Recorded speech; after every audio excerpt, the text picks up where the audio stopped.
Hi, I'm Dale from Glenali Pipes. Having a second go at this video. A previous one I made references to Canada and to a person who I suggested to a state was a Canadian. I've had a stream of strongly worded emails from Canadians who didn't appreciate it, so I've removed all those references from this version. The story is pretty simple. I've done the under Humidicap videos before. The last one that I used was almost identical to this. It had a cam lock on the bottom, whereas this one's got a big old thumb screw. But apart from that, they look pretty much the same. They work, so they've got a little digital display on them. You open them up and they have the room inside for, you put the Boveda sachets. They come with these Boveda sachets. The idea is that these sachets, these are they're pre-moistened, they're pre-moistened salt inside the packet. You fold them, jam them in there, put the cap on it, and you put it on your chanter with your reed. And if your reed is dry, the inventor of this particular product says that the water from the sachet will go into the reed, be absorbed by the reed to get it to nominal moisture content, and if your reed is too wet, then the moisture will transfer back into the packet, and that's where it gets a two-way thing from.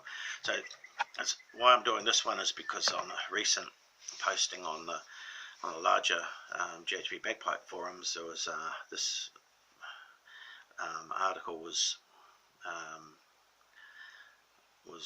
reviewed or was mentioned, and testing on it was done at a level far above what I've done before, so I thought it was worth revisiting it and highlighting how the device was actually assessed, the methods assessed, and what the results were. The story is pretty simple. The young chap from up the track, he's using a synthetic chanter reed in a band.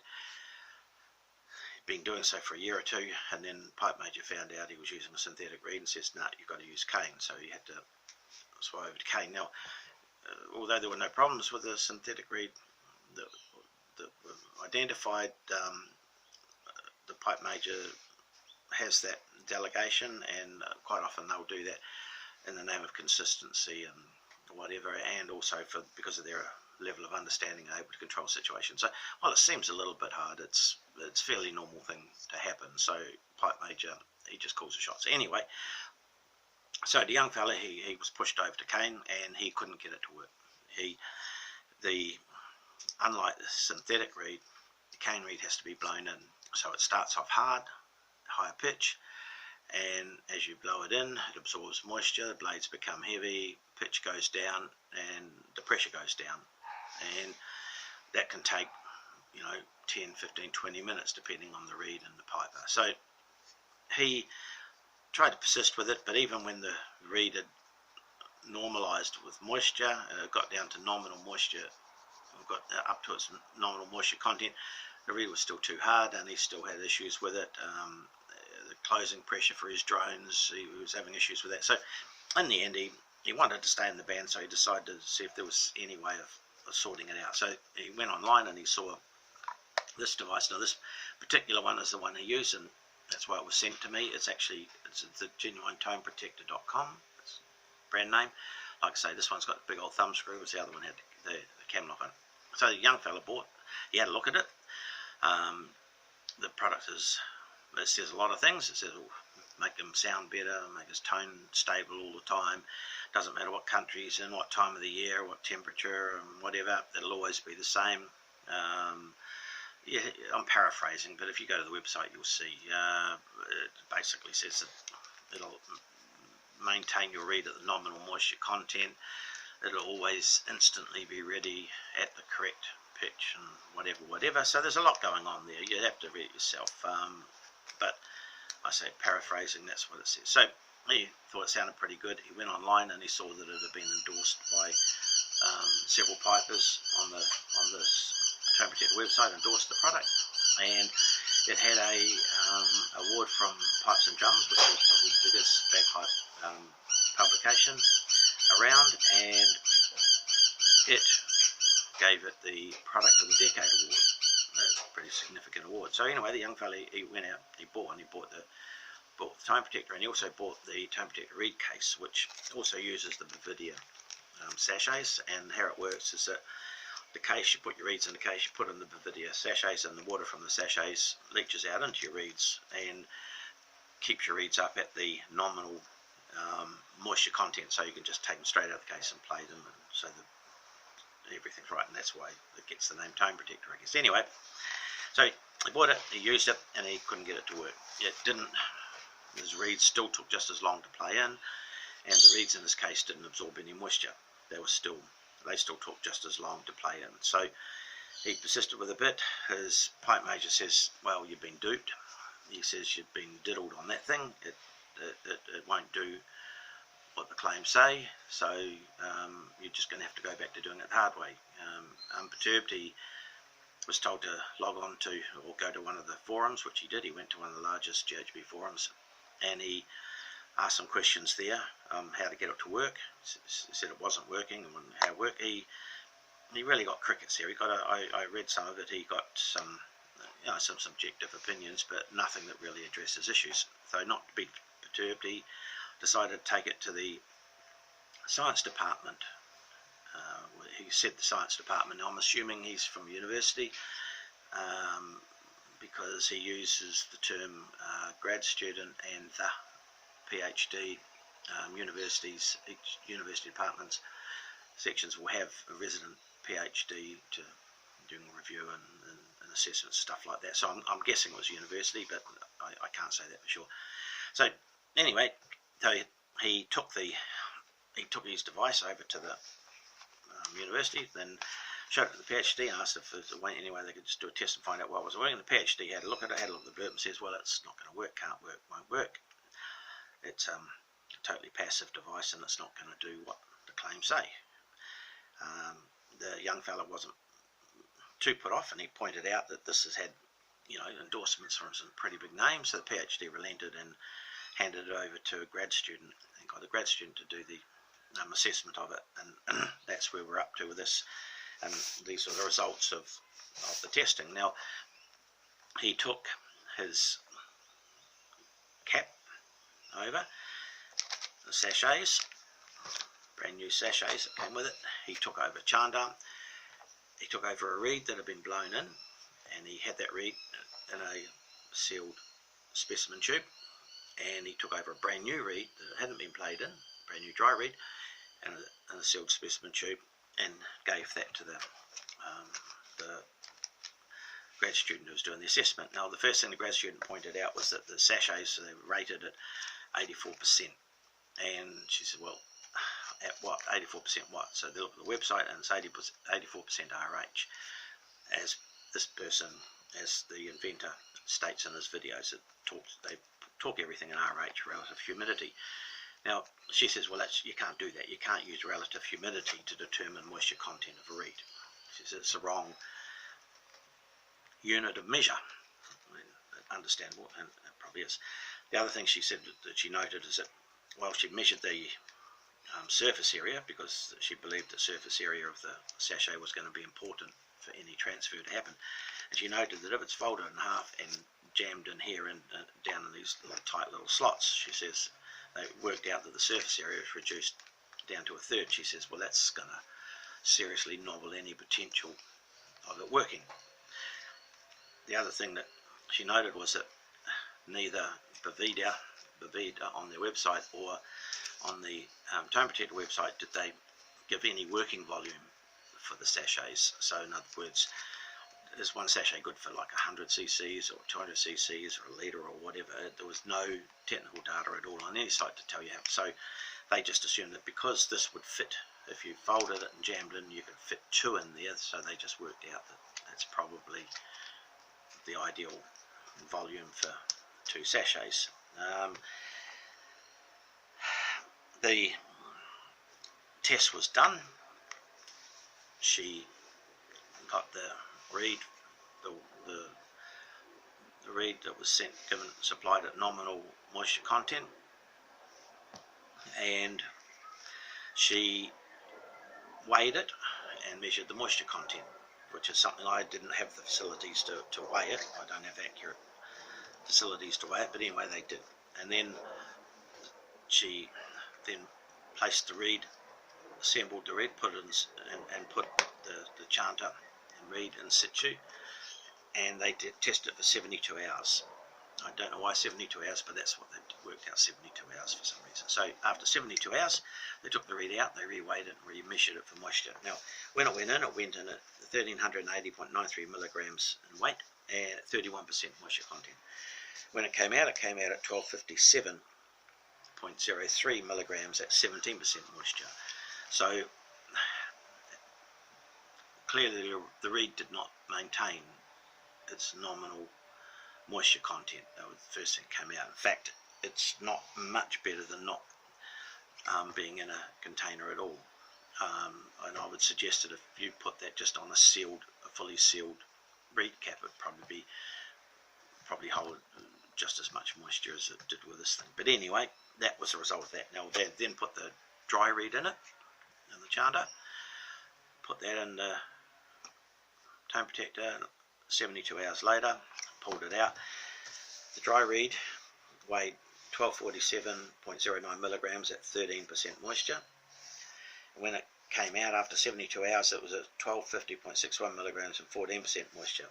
So, as there are no decimal points on the moisture, the most it could be is 1% moisture gain, which is nowhere near the 31% that it would need to be at nominal moisture content. So, no moisture transferred across. Now, she made it quite clear that this is a passive device and it's not going to transfer. There's no energy source, there's nothing to make it, there's no surface contact, there's no physical contact with the sachet and the reed. So she just felt that it just wasn't going to happen, and she believed that that's can be seen in the results. Now, I ended up with the same results. I also went to the length of putting one of these sachets into a small anchovy jar. I put a reed, I put a stick in the middle of the jar, glued it to the bottom, put a reed on the stick, had the sachet in there and left in there for a few days, and I got the same result. Even after a few days, there was no moisture travel from the sachet to the reed. So all of our testing showed that it came up crickets. So going back to the website, have a look at the person, the inventor, and he explains that when he looks at it, he talks about the magic. He says that in here, this is where the magic happens. When it's installed, this is magic. Now, science people have trouble with magic because they're science people. Science people are funny people. They are not funny, but science people don't care about titles, brands, people. They don't care. They only care about numbers, and that's what they do. They're very, very good at assigning numbers to processes, which is what they've done. I believe the magic is like Jack when he traded his cow for a handful of magic beans. I believe it's that sort of magic, because there's nothing that I can see that would make it work. I have formal qualifications in HVAC, so I understand the practical application, I understand the processes, but the test results are what they are. Now, you can try it yourself. You can do the anchovy jar. That's probably as objective a test as you're going to get. If you ever wanted to see if this could put moisture into a reed, that will do it. It's a sealed environment. And anyway, bottom line is, he did the test, and the young fella, he posted his results back on the forum, which is a bit of a mistake, because as it turns out, this person, the inventor of this, is also a mod on the forum. So as you can imagine, it didn't last all that long, and he was deplatformed, and his account was deleted, and whatever. Now, it wasn't the tone protector inventor actually did. It was a guy, Andrew Lenz, who's also a moderator on there. Now he's a bagpiper, he's a piper, he's got pretty much up their website. He's been around for a while. He's present on a lot of these things on forums and stuff like that. And at the end of the day, I suppose it's not surprising. I mean, the people that have endorsed this thing, now you like Andrew Lenz, where Lenz has endorsed the product on that forum, obviously after you read the results of what the testers have found, it'd be pretty embarrassing if you're one of the people that endorsed the product, because the results seem to show that there's no chance of this thing working, and I've yet to find anyone that can say otherwise. So obviously it'd be pretty embarrassing you standing there bare-assed at the wheel with your pants down around your ankles, and I can imagine that the people at well, I don't even know how the people at Pipes and Drums came about giving it the award. Now, I have contacted Pipes and Drums personally. I've sent them correspondence and asked them how they tested it, who tested it. Obviously some independent tester would have tested it for them to give the award, and so far I've got crickets. The inventor, he's been asked on the forum, same thing, he's been given the opportunity on the forum to produce his data. I'm very surprised that Lentz would deplatform this guy and cancel it, when he could put the whole matter to bed by just asking this person, who's obviously somebody he knows, because they're both mods on that forum. I'm surprised that he didn't ask this guy just to put out his figures. He would have. It's unreasonable to believe he developed this without having it tested, so he must have figures somewhere. Well, it's reasonable to believe he would have, and why he just doesn't put the figures out there and silence it, I'm not too sure. That's as it is. Now, one thing I didn't mention in the previous video, and I'm going to mention in this one, there are several of these type of devices out there, and they don't all use the Bavidia sachet. So what I'm saying, these results really only apply to this instant, this particular one, and those generic ones like this that use the Bavida packets. The ones that don't use the Bavida packets, if you've got any doubts at all, very, very simple. You get their device, you get your dry read, you measure the read with a resistance meter, and they're not difficult. Anyone working in horticulture or any high school science room, or even a primary school science room would probably have enough equipment that you could measure. Any horticulturist will have equipment that will measure the moisture content of the reed. So you measure the moisture content of the reed, put it in the device, leave it in there for a prescribed period of time. These people believe 72 hours was enough. Take it out, remeasure it. Very simple. If it's got moisture in it, if it's taken in moisture, then the resistance reading will tell you that.